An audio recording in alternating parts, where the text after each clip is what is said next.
दुनिया में 12 लोग ऐसे थे जो कन्वर्ट नहीं हुए और उन्हीं में से एक थी कैरल, हमारी मेन कैरेक्टर। कैरल ने अपनी रोमांटिक पार्टनर और मैनेजर हेलन को इस प्रोसेस में खो दिया। हेलन वायरस से नहीं मरी थी, बल्कि जब उसे दौरे पड़े तो वो जोर से गिर गई और उसके सिर में चोट आ गई, जिससे उसकी मौत हो गई। अब कैरल के अंदर गुस्सा, तकलीफ और कंफ्यूजन सब कुछ था। वो समझ ही नहीं पा रही थी कि आखिर दुनिया में हो क्या रहा है। एक छोटी सी गुड न्यूज़ ये थी कि जब तक हाइव माइंड ऐसे लोगों को समझ नहीं पाता जो कन्वर्ट नहीं हुए, तब तक उन्हें स्पेशल ट्रीटमेंट मिलेगा। लेकिन सवाल ये था, क्या ये डील कैरल के लिए मानने लायक थी? ये अब पता चलेगा। एपिसोड 2 में मोरक्को और दुनिया के बाकी हिस्सों में साफ सफाई का अभियान चल रहा है। मतलब हाइव माइंड के कंट्रोल में जो लोग आ चुके हैं वो मिलकर सब कुछ ऑर्गेनाइज और दोबारा से बना रहे हैं। यहाँ एक इंटरेस्टिंग बात दिखाई जाती है, क्योंकि हाइव सबको कनेक्ट करता है, इसलिए हर इंसान जो ट्रांसफॉर्म हो गया है उन्हें सभी इंसानों की नॉलेज मिल जाती है। जैसे कोई आदमी अगर गरीब था, लेकिन अब वो पायलट भी बन सकता है और फर्स्ट रिस्पॉन्डर भी, क्योंकि हाइव के थ्रू सबकी स्किल्स एक शेयर्ड सिस्टम में होती हैं। ये आइडिया सुनने में कूल लगता है, लेकिन एक प्रॉब्लम है, इंडिविजुअलिटी खत्म हो गई है। मतलब ध्यान देने वाली बात है, जब सब लोग एक जैसे सोच रहे हैं और सबके पास सेम नॉलेज है, तो यूनिकनेस का मतलब ही क्या बचा। यानी अगर मैंने टेबल टेनिस सीखा, पेंटिंग सीखी, लिखने का स्टाइल इम्प्रूव किया और ये सब चीजें मुझे शेप करती हैं, लेकिन अगर ये सब चीजें मैं बिना एफर्ट के डाउनलोड कर लूं किसी और के दिमाग से, तो अचीवमेंट का मतलब ही क्या बनता है। अब प्लॉट पर वापस आते हैं। स्क्रीन पर फिर से टाइमर दिखाई देता है जो बताता है कि ह्यूमैनिटी के नए युग को 11 घंटे और 26 मिनट हो चुके हैं। कैरल उठती है, जो पिछले एपिसोड में हेलन की मौत के बाद इमोशनली ब्रेकडाउन हो गई थी। अब वो डिसाइड करती है कि हेलन को बैकयार्ड में दफनाए, लेकिन उसका ये प्लान इंटरप्ट हो जाता है जब एक लड़की जोसिया आती है। बाद में कैरल उसे रेबन नाम देती है, क्योंकि वो उसकी कहानी के एक कैरेक्टर जैसी लगती है। फिर पता चलता है हाइव माइंड उसे मॉनिटर कर रहा था एक मिलिट्री ड्रोन के जरिए, क्योंकि हाइव को डर है कहीं कैरल गर्मी से न मारी जाए। यानी अब हाइव इतना एडवांस है कि उसे हर उस इंसान की फिक्र हो रही है जो अभी कन्वर्ट नहीं हुआ। एक तरह से वो केयर भी कर रहा है, लेकिन एक कंट्रोल के फॉर्म में। जब कैरल अपना गुस्सा और डिसअप्रूवल दिखाती है तो ड्रोन फौरन वहां से चला जाता है। ये एक छोटा सा पल लग सकता है, लेकिन शो आसानी से एक कॉम्प्लीमेंट्री देता है यूएस मिलिट्री इंडस्ट्रियल कॉम्प्लेक्स पर। स्पेशली जब आप नोटिस करते हैं कि MQ-9 रीपर ड्रोन का यूज मोरक्को में हो रहा है। असल में ये ड्रोन रियल लाइफ में भी यूएस मिलिट्री ऑपरेशन में यूज होता है। खैर, कहानी पर फिर वापस आते हैं।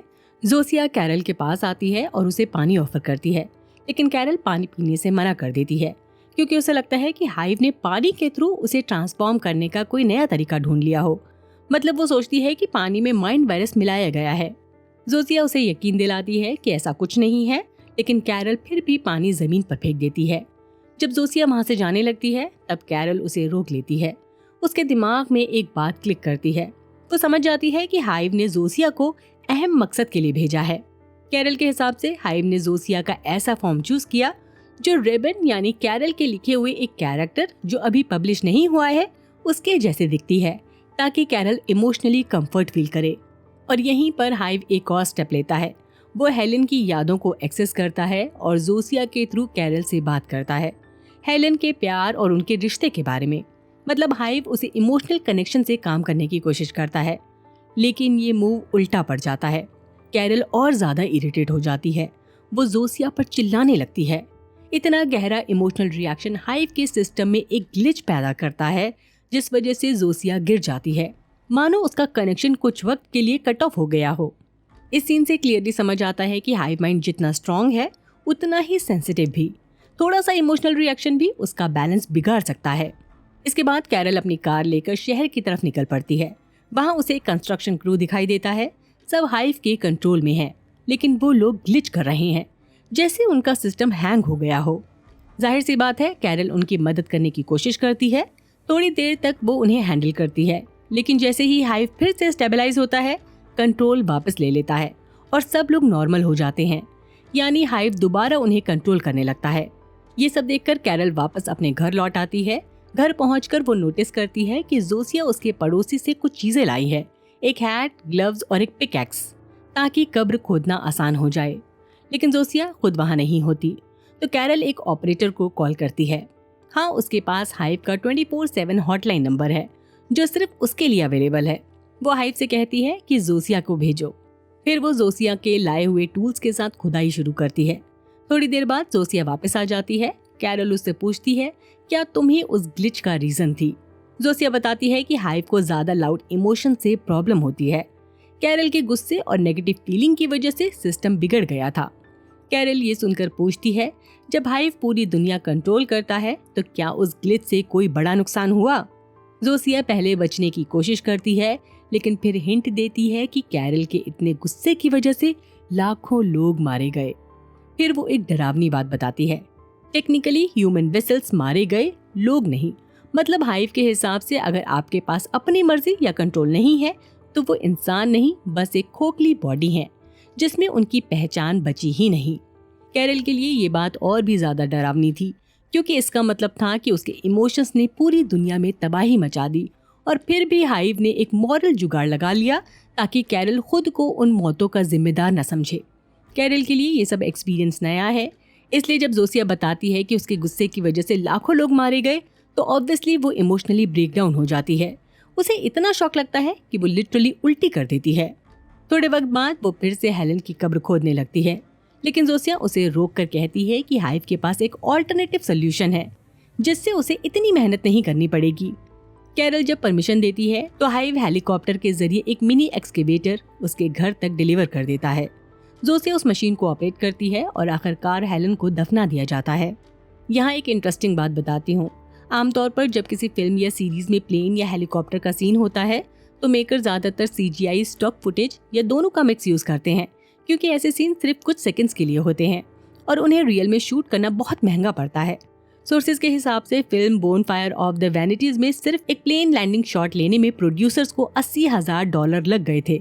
अगर देखा जाए तो आज के हिसाब से CGI और VFX इतने महंगे हो चुके हैं कि कुछ केसेस में रियल शूट करना ही कंपैरेटिवली सस्ता और प्रैक्टिकल लगता है।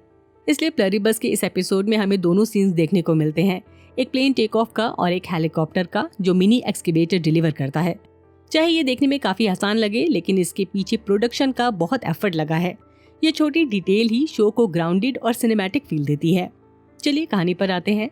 हेलन को दफनाने के बाद कैरल डिसाइड करती है कि वो उन 12 लोगों में से 5 सर्वाइवर्स को मिलना चाहती है, वो लोग जिनके माइंड्स अब तक हाइव के कंट्रोल में नहीं आए हैं। अब सवाल ये है, सिर्फ 5 ही क्यों? सिंपल, क्योंकि सिर्फ ये 5 लोग इंग्लिश बोल सकते हैं।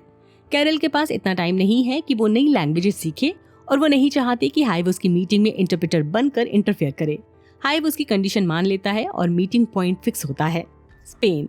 तो अब non hive minded humans including Carol एक जगह मिलने वाले हैं। सफर के दौरान जोसिया कैरल को वार्न करती है, हाइव अब तक उसकी प्रोटेक्शन कर रहा था क्योंकि वो सब ह्यूमन वेसल्स को कंट्रोल करता है, लेकिन अगर कोई दूसरा सर्वाइवर उस पर अटैक करे तो हाइव कुछ नहीं कर पाएगा। कैरल ये बात समझ जाती है, लेकिन अभी वो उस परेशानी को एक तरफ कर देती है क्योंकि उसका फोकस सिर्फ मीटिंग पर है। वो एक्साइटेड है उन लोगों से मिलने के लिए, और गॉनबेर, जियोमेई, कुसिमायो, लक्ष्मी और कोम्बा। लेकिन जब फाइनली उनसे मिलती है तो कैरल को शॉक लगता है। अब लोग नई दुनिया में एडजस्ट हो चुके हैं, और गॉनबेर, जियो, कुसिमायो और लक्ष्मी अपनी अपनी फैमिली मेंबर के हाइव कंट्रोल वर्जन को अब भी फैमिली ही मानते हैं। और कोम्बा, वो तो फुल ऑन फ्रीडम मोड में है, दुनिया घूम रहा है, अपनी हर छोटी बड़ी विश पूरी कर रहा है। उसकी सबसे बड़ी ख्वाहिश है एयरफोर्स 1 में बिलबाओ आना। कैरल को ये बात काफ़ी बेकार लगती है, लेकिन वो सिचुएशन बहुत ही अच्छे से यूज़ करने के बारे में सोचती है। सो वो एयरफोर्स 1 को ही मीटिंग स्पॉट बना लेती है। हाइव भी हेल्प करता है। वो सब सर्वाइवर्स को प्लेन के कॉन्फ्रेंस रूम में ले जाता है, सब लिसनिंग डिवाइसेस बंद कर देता है और फिर सब ह्यूमन वेसल को वहाँ से हटा देता है ताकि प्राइवेसी मिले। जब कैरल कंफर्म कर लेती है कि हाइव अब इनकी बात नहीं सुन रहा, तब वो सीधा मुद्दे पर आती है, हम दुनिया को कैसे ठीक करें। यानी फाइनली कैरल का मिशन पता चलता है। वो हाइव के कंट्रोल में आई ह्यूमैनिटी को रीस्टोर करना चाहती है, या कम से कम उसके लिए कोई सोल्यूशन ढूंढना चाहती है। जैसे ही मीटिंग शुरू होती है, क्लियरली समझ आ जाता है कि बाकी सर्वाइवर्स दुनिया को फिक्स करने में बिल्कुल भी इंटरेस्टेड नहीं है।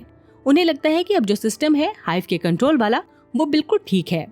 कैरल उन्हें समझाने की कोशिश करती है, हाइव जो कर रहा है वो कुछ वक्त के लिए है, ये सब इन्हें रोकने की चाल है, जब तक वो इन्हें भी कन्वर्ट करने का कोई तरीका नहीं ढूंढ लेता। अगर इन्होंने अब कुछ नहीं किया तो ये भी उनका हिस्सा बन जाएंगे। बट बाकी लोगों को ये आइडिया ज्यादा डिस्टर्बिंग नहीं लगता। मतलब सबको एक शेयर्ड पीस और कंफर्ट मिल जाए और उसके बदले इंडिविजुअलिटी चली जाए तो भी इन्हें प्रॉब्लम नहीं। सिर्फ कैरल ही एक ऐसी है जिसे अपनी लाइफ पर कंट्रोल चाहिए। लक्ष्मी जो सबसे ज्यादा सेंसिबल लगती है वो भी कैरल का सपोर्ट नहीं करती। रीजन, कैरल के इमोशनल आउटबर्स्ट की वजह से उसके दादा का वेसल मारा गया, इसलिए अब वो कैरल के नजरिए को समझने के बावजूद उसकी तरफ नहीं है। कैरल फिर भी समझाती है कि अपनी लाइफ की स्टीयरिंग व्हील खुद पकड़ना जरूरी है, ना कि उसे किसी हाइव को दे देना। तब कोम्बा अपनी बात रखता है, हाइव ने दुनिया में शांति ला दिया है, अब न डिस्क्रिमिनेशन है, न बेरहमी, न क्रूएलिटी। कैरल फौरन उसकी बात पर सवाल उठाती है, ठीक है लेकिन हाइव से पूछो ये शांति उन्होंने किसके बदले पाई, मतलब ये सो कॉल्ड पीस कितने लोगों की कुर्बानी या दर्द के बदले में मिली है। माहौल गर्म हो जाता है। तब कुंबा सिचुएशन संभालने के लिए बोलता है, चलो पहले लंच करते हैं फिर आराम से बात करेंगे। लेकिन इसके बाद एक वियर्ड ट्विस्ट आता है। हाइव ने सर्वाइवर्स के लिए मीट अरेंज तो कर दिया ताकि सबको खाना मिल जाए, पर वो एनिमल्स को मारते नहीं।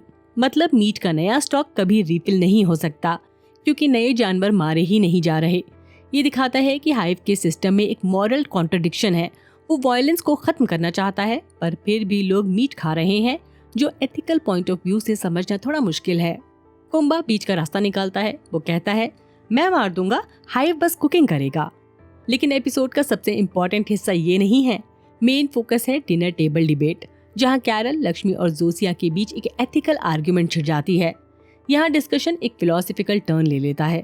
क्या हाइव का सिस्टम इंसानियत के लिए एक ब्लेसिंग है या एक इनविजिबल इन्विजन जहाँ लोग पीस के बदले अपनी मर्जी और पहचान खो चुके हैं।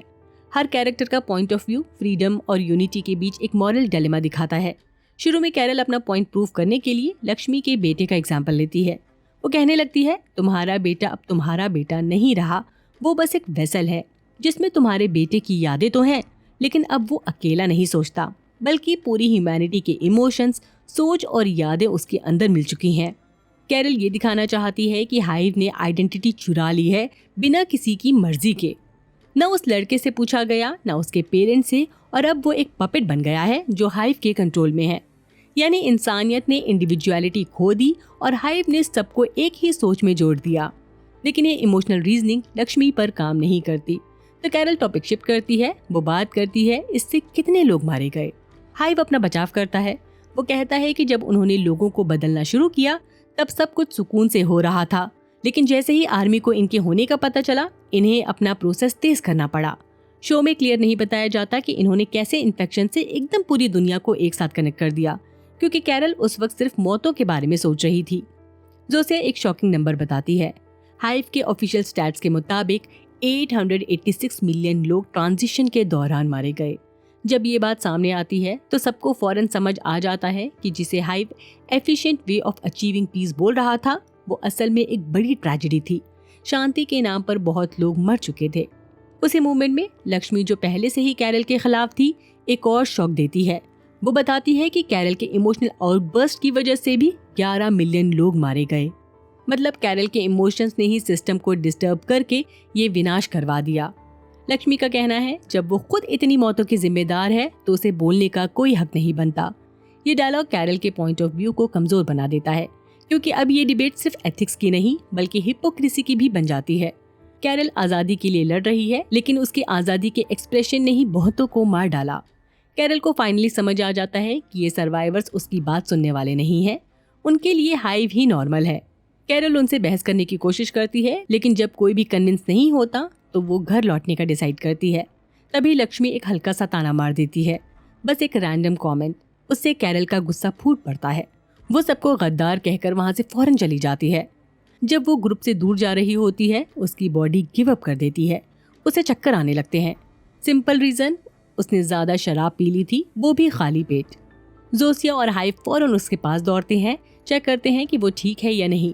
जैसे ही हाइव उसके पास आता है, कैरल फिर से फट पड़ती है, मानो वो पूरी तरह टूट चुकी हो। अचानक हाइव ग्लिच होने लगता है। इस बार लक्ष्मी पूरा गुस्सा निकाल देती है। वो हिंदी में गालियां देने लगती है। अगर आपने नोटिस किया हो तो ये पार्ट काफी रियल लगता है और ऑनेस्टली लक्ष्मी का रिएक्शन पूरी तरह रिलेटेबल लगता है। वो मॉडर्न इंडियन फ्रस्ट्रेशन का चेहरा बन जाती है। वो इमोशनल भी है, प्रैक्टिकल भी, और अपने देसी गुस्से में बिल्कुल बेबाक भी। अगले दिन कैरल सोकर उठती है। जोसिया उसे बताती है कि उसके गुस्से की वजह से सब सर्वाइवर्स भाग गए, सिर्फ कुंबा बचा है। ट्विस्ट ये है, कुंबा इसलिए नहीं रुका कि उसे कैरल के आइडियल समझ आ गए। वो एक्चुअली आया है परमिशन मांगने। वो चाहता है कि जोसिया उसके करीब आ जाए, फिर वो लॉस वेगस चला जाएगा। कैरल कुछ पल के लिए चुप हो जाती है। उसे लगता है ये सब तो और भी अजीब है। वो जोसिया को समझाती है कि अब हाइव ने डिसाइड कर लिया है कि वो सर्वाइवर्स की सेवा करेगा जब तक उन्हें गुलाम बनाने का कोई तरीका नहीं ढूंढ लेता। और इस बीच कोम्बा जैसे लोग हाइव का फायदा उठा रहे हैं। वो हाइव कंट्रोल बॉडीज का इस्तेमाल कर रहे हैं, उनकी फ्रीडम वापस लाने की जगह उन्हें एक्सप्लॉइट कर रहे हैं। कैरल कहती है जब इन औरतों को अपनी इंडिविजुअलिटी वापस मिल जाएगी तब वो उन जैसे गिरे हुए इंसानों की तरफ देखना भी नहीं पसंद करेंगी। वो जैसे ही फिर से गुस्सा होने वाली होती है, वो खुद को इस बार कंट्रोल कर लेती है ताकि कोई और आउटबर्स्ट न हो जो हाइव को नुकसान पहुंचाए। आखिरकार वो एक स्मार्ट मूव करती है। वो डिसीजन हाइव के हाथों में दे देती है। हाइव बताए जोसिया कुंबा के साथ जाएगी या उसके साथ यहाँ रहेगी उसकी देखभाल करने के लिए। ये पल काफी इंटरेस्टिंग है क्योंकि पहली बार कैरल हाइव को सोचने पर मजबूर करती है। पता चलता है कि हाइव अब सिर्फ एक मशीन नहीं रहा, अब वो सोच सकता है, फील कर सकता है। एपिसोड के आखिर में कैरल अपनी फ्लाइट पकड़कर वापस अल्बुकर्क जारी रही होती है, जबकि जोसिया एयरफोर्स 1 में कुंबा के साथ लॉस वेगस जाने वाली होती है। लेकिन एक सरप्राइजिंग मोमेंट में कैरल अपनी फ्लाइट से उतर जाती है और एयरफोर्स 1 को रोक देती है। अब सवाल ये है, क्यों? हो सकता है हेलन की मौत के बाद कैरल इमोशनली जोसिया से अटैच हो गई हो और इसलिए वो उसे कुंबा के साथ जाने नहीं देना चाहती। लेकिन जितना हम कैरल को जानते हैं वो इतनी सिंपल नहीं है। वो बहुत स्मार्ट और स्ट्रेटेजिक सोचती है। मुझे लगता है कैरल के दिमाग में अभी अभी एक थियरी बनी हो हाइव को हराकर पुरानी दुनिया वापस लाने की, और वो ये थियरी जोसिया के थ्रू टेस्ट करना चाहती हो। शुरुआत में लगा था कि कैरल बस जोर जोर से चिल्लाएगी ताकि हाइव डिस्टर्ब हो जाए और इंसानों की यादें वापस आ जाएं। बट ये तरीका बहुत खतरनाक था क्योंकि इससे लाखों लोग मर सकते थे। इसलिए अब कैरल का प्लान ये है कि वो हाइव को इमोशनल और मॉरल डिलेमास में डाले, ऐसे सिचुएशंस जहां हाइव को अपने वेसल के लिए मुश्किल फैसले लेने पड़े। और यही उसकी नई स्ट्रैटेजी है, हाइव के कंट्रोल को तोड़ने की। अभी तक हाइव हमेशा सबकी भलाई को ध्यान में रखते हुए फैसले ले रहा था, मतलब वो पर्सनल इमोशंस या इंडिविजुअल प्रेफरेंसेस को इग्नोर करता था। लेकिन जब सिचुएशन आई कैरल और कुंबा के बीच चूज करने की, तो हाइव को पहली बार एक पर्सनल चॉइस लेनी पड़ी और उसने कुंबा को चूज किया। अब इंटरेस्टिंग बात यह है, अगर कैरल इससे हर्ट होने की बजाय एनालाइज करे कि हाइव ने ऐसा क्यों किया और फिर उसे और ज्यादा कंफ्यूजिंग और इमोशनल चॉइसेस लेने पर मजबूर करे, तो हाइव का सिस्टम खुद ही क्रैक हो सकता है। क्योंकि अगर हाइव हर इंडिविजुअल वेसल के लिए पर्सनल डिसीजन लेने लगेगा तो उसका कलेक्टिव फोकस टूट जाएगा और वो सबको एक साथ कंट्रोल नहीं कर पाएगा। उन हालातों में हाइव शायद हर वेसल में अपना एक कंप्रेस्ड वर्जन इंस्टॉल करे, मतलब थोड़ा सा अपना थॉट प्रोसेस देकर, और उस वेसल को इंडिपेंडेंट छोड़ दे। ऐसे में वो वेसल अपनी मर्जी से सोचने लगेगा। हो सकता है वो पुराना इंसान न बने, लेकिन कम से कम पपेट भी नहीं रहेगा। मुझे लगता है अब कैरल का मिशन यही है, हाइव को इमोशनली ओवरलोड करना ताकि वो अपना कंट्रोल खो दें। और हाँ, ये भी ऑलमोस्ट क्लियर है कि जिन्होंने वो RNA सीक्वेंस भेजा था उनका मकसद दुनिया में शांति लाना नहीं था। उनका गोल कुछ और है, शायद अर्थ के रिसोर्सेज लेना या इंसानों को मजदूरों की तरह इस्तेमाल करना। हैरानी की बात है, दुनिया पर इतना बड़ा खतरा आया है और उससे लड़ने के लिए एक नॉवेलिस्ट ही बची है। शो अब तक एक परफेक्ट मिक्स लग रहा है, साइफाई, इमोशन और फिलॉसफी सब कुछ। लेकिन अब सस्पेंस ये है, क्या कैरल का साइकोलॉजिकल अप्रोच हाइव को हरा पाएगा या हाइव उसे भी अपना पपेट बना लेगा? देखते हैं क्या होता है अगले एपिसोड में। बाय, अपना ख्याल रखिए।